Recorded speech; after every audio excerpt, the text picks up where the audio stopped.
Welcome back from the break. You better have sat there and watched every single advert and not got up for a pee or made a cup of tea. Our sponsors would be mad if you did. They paid a lot of money for those adverts, you know. Anyhow, did you manage to find out which video game star first started out as a carpenter? If you said Nintendo mascot Mario, you were indeed correct. Though sadly, he was never credited on any of their albums. Thanks for playing and see you next time on Ad Break Questionarium.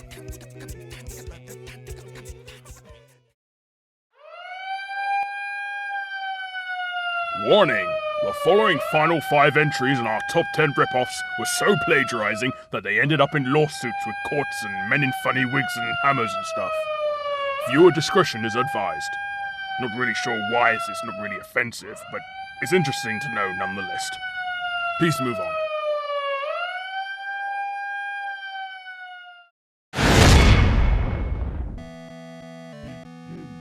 As anyone will tell you, karate is truly a man's sport. Any athletic event that involves you kicking each other in the throat until you fall over whilst wearing pyjamas is truly a man's game. So it was only fitting that Data East saw fit to make an arcade game of this king of sports in 1985, the aptly titled Karate Champ.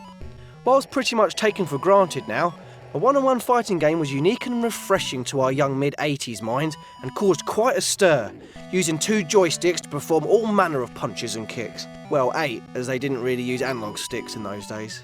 But it did mean children across the world could now enjoy this princely sport without having to be rushed to hospital with respiratory problems.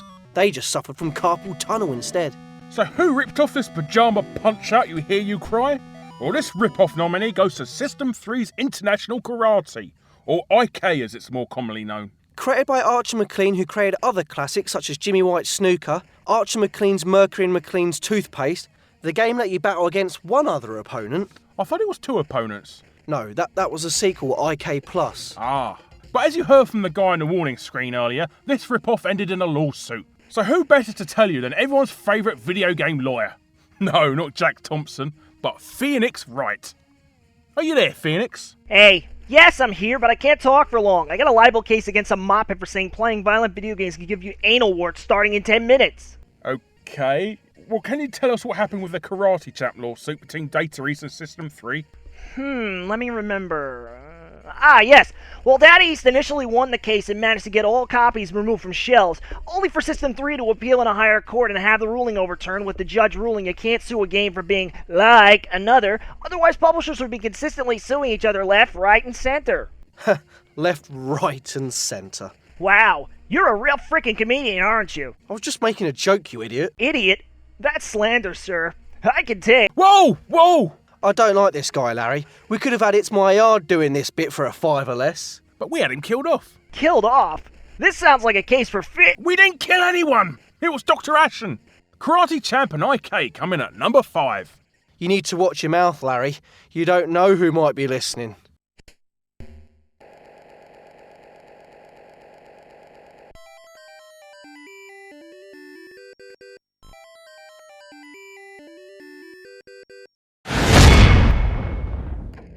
Hey, it's time to make some crazy money. Are you ready? Here we go.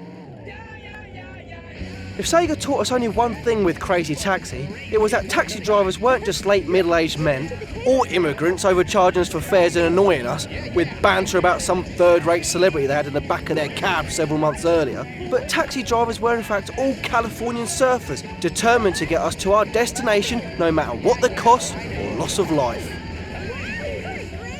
It came as a surprise to everyone to know how fun it was to be a taxi driver, tearing around the streets to pick up the next fare.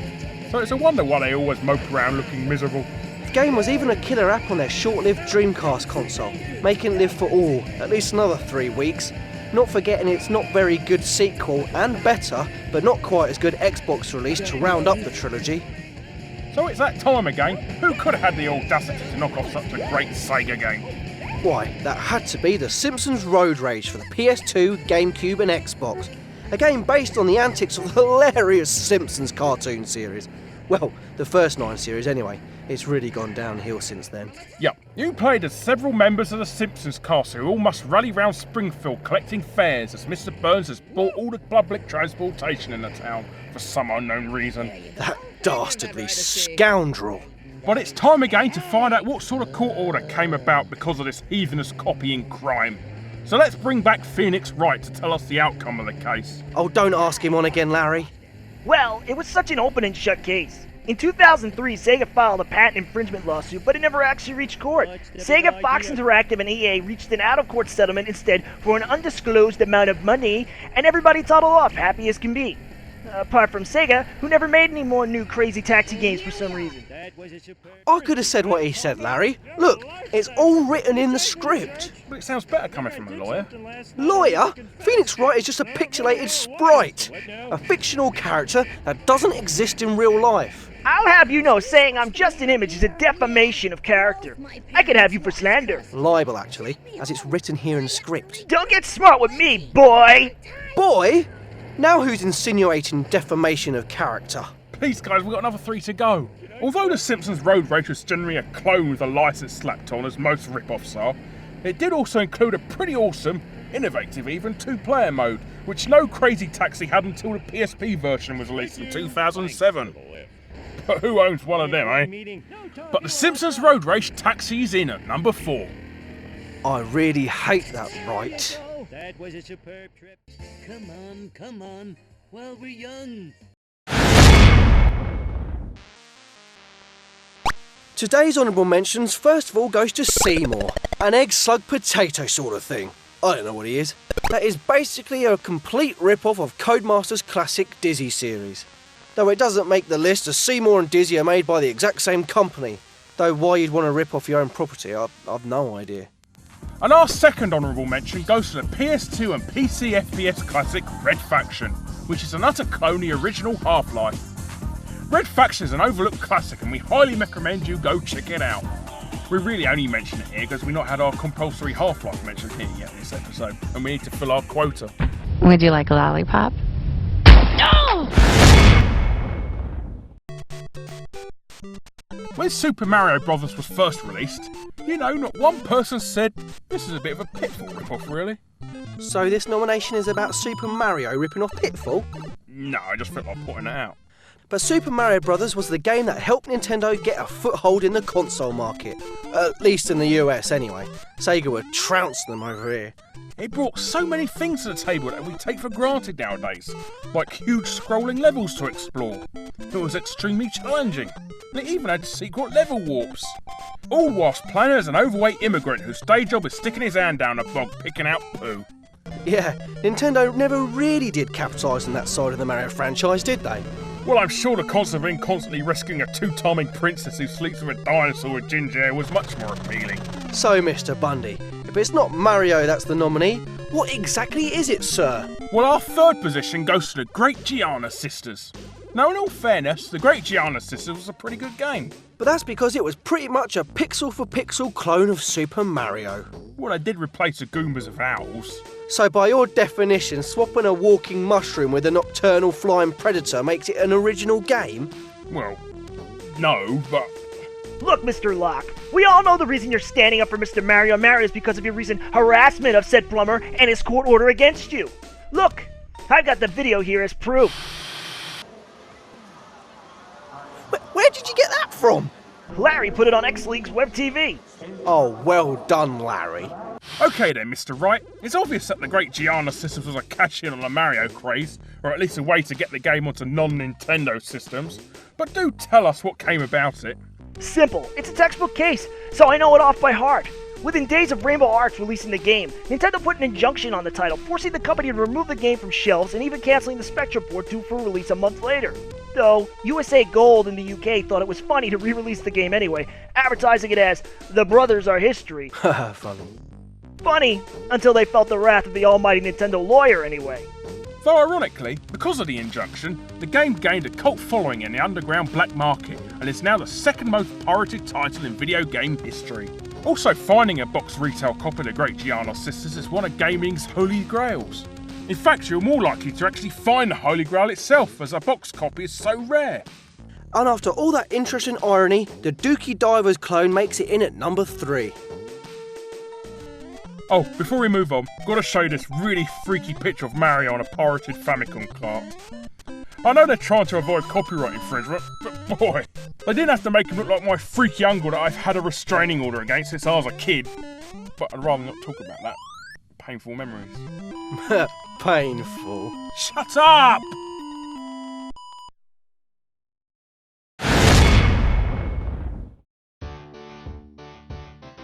Well, no guesses what this title is. From the moment you see that guy who isn't even in the game get punched, you know it's Street Fighter 2.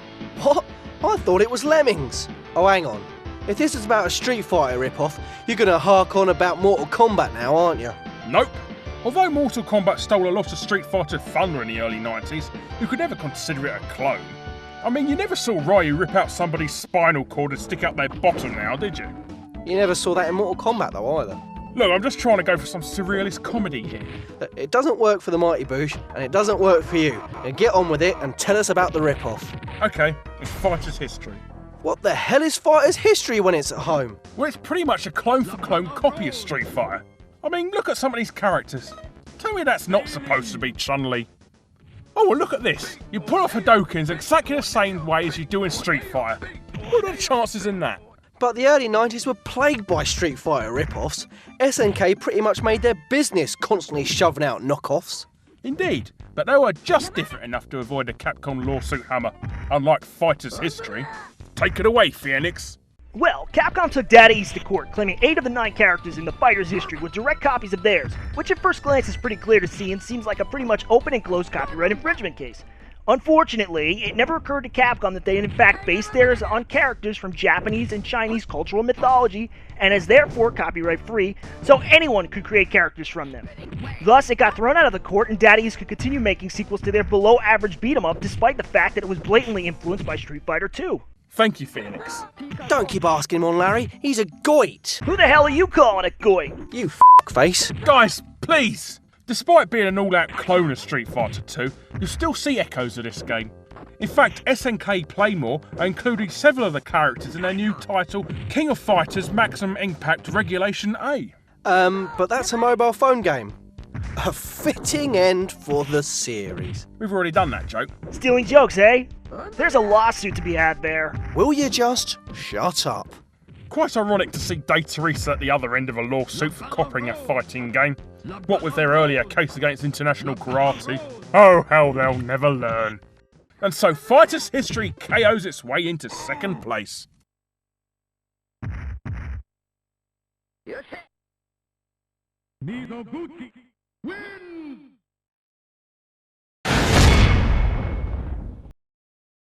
Well, it's countdown time once again, Top 10 fans.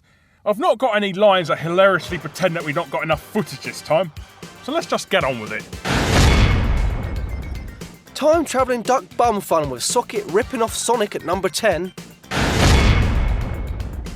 Number 9 has franchise thievery with Mr. Wimpy ripping off Burger Time. Saints Row hit and runs Grand Theft Auto at number 8. Tetris knocks its own block off at number 7. At number 6, it's a racial ruckus with Frank Bruno knocking off Punch-Out.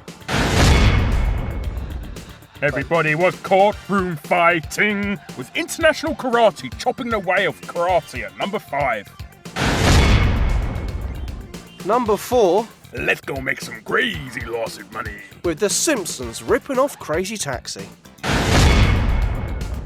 Sisters are doing it for themselves in front of a judge, with the great Giana sisters taking on the Super Mario Brothers at number 3. At number 2, Fighter's history should have had more hindsight than to copy Street Fighter 2. Oh, I get the bad one this week, do I? And at number 1, our biggest gaming rip-off of all time goes to... Wait for it. Wait for it. Wait for...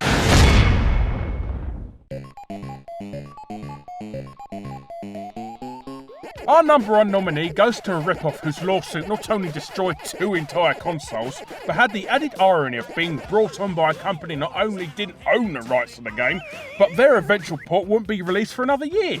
and it also destroyed the entire video game industry, as it's so donkey-doo-doo.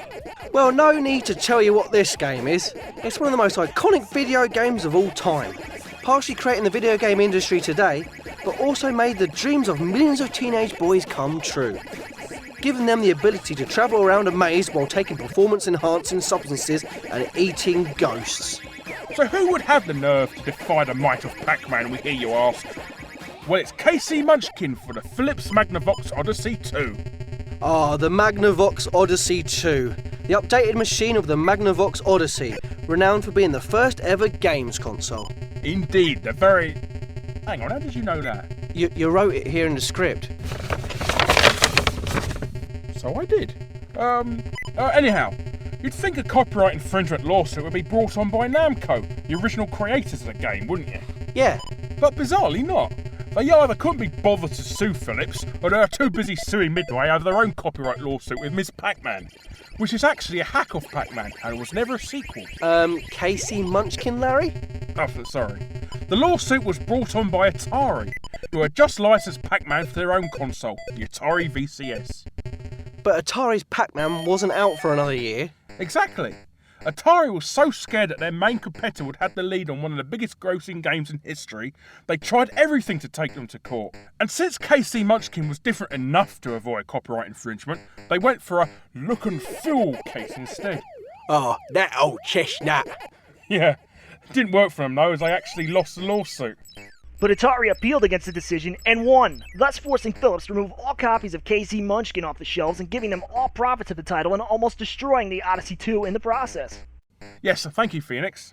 The irony of the whole matter is, the lawsuit took so long to win, the only version of Pac-Man Atari had ready in time for the Christmas rush was a half-finished prototype that had been knocked up in 5 weeks. Which was such a poor copy, and sold so badly as a result, it and E.T. helped destroy their own company, as well as the entire video game industry in America. Did you know that the Atari Pac-Men can't look up? And that's the third time E.T.'s been mentioned in a number 1 position of the top 10 episode. It was a bad game though, dude. Oh, definitely. Though Philips even had the last laugh too as they gave Atari the old 2 fingers with Munchkin's sequel, KC's Crazy Chase, which ripped off not only Pac-Man again, but this time also Atari's own arcade game Centipede. But the Big A were too much in the red this time to try and take them to court, so Philips ended up getting away scot-free. So there you have it. We all know that Atari collapsed a few months later, with its name being banded around from company to company ever since, even to this day. While Magnavox still exists as Philips' budget price electronics goods division. But it ended up leaving 2 major consoles with irreparable damage, and the industry in a worse state than it was before. You shall reap what you sow.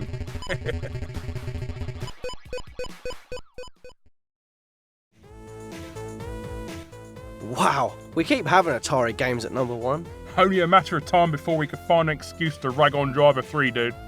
Only a matter of time. There's no point denying that there won't ever be another rip-off in the future. Many publishers are built from leeching off the success and hard work of others. But we'd like to thank Phoenix Wright for being our guest on today's episode. Think nothing of it.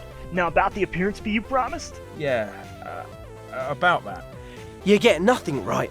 Now get the fudge out of my show, you spiky-haired geek! What? Why you? You're just lucky I'm busy defending this Ashen guy now. He's a doctor or something in the murder of a gangly 4-eyed Scottish kid.